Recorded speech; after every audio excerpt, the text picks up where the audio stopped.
Ayan, at tuturuan ko nga kayo gumawa ng kumpeti. Nung nakaraan, nagkaroon ng event dito sa Manibit, yung kay Mayor SB, ako yung nagpakumpeti ng mga paglabas ni Rian Ramos, kasi lumabas nga si Rian Ramos at saka si SB.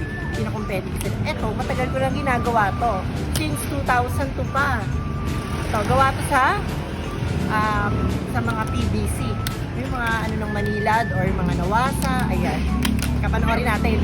So mga kaayan, ito nga pinakita ko sa inyo yung PVC. Mga pinagdugto, mga pinagputulan lang to. At ito nga, ganito.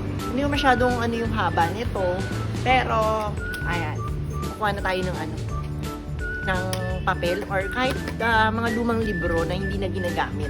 Mika. Ito na nga po. Nakakuha na tayo ng libro kung saan gugupitin na natin. Ayan po mga kaayan, gugupit na tayo dito ng ito, unang pahina. Dapat bibilangin nyo ilang pahina yung mga kailangang gugupitin nyo.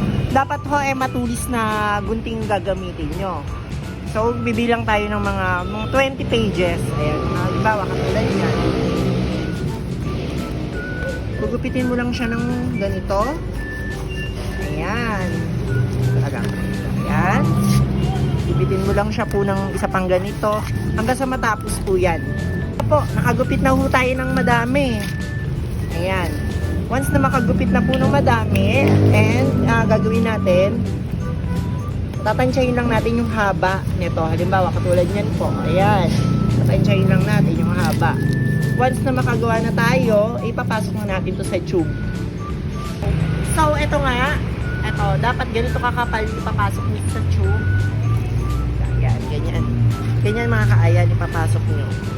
Mga kaayan, ipapasok mo lang siya. Dapat siksik po siya.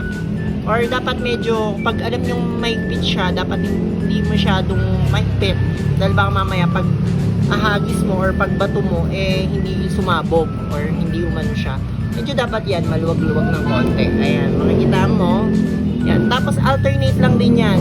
Ipapasok mo yan, tapos sunod. Siguro mga 5 layer yan. 1, 2, 3, 4, 5. Kasi ito, nilagyan ko na yan ng stopper. May stopper yan dito sa dulo na nilukot lang din na papel. Dito ko lang nilagay. Tapos tining-tingin, nilagyan ko lang ng nilamukos na papel. Yan. Kaya hindi siya kaagad matatapon dito sa ilalim. Tapos tatandaan mo lang kung ano.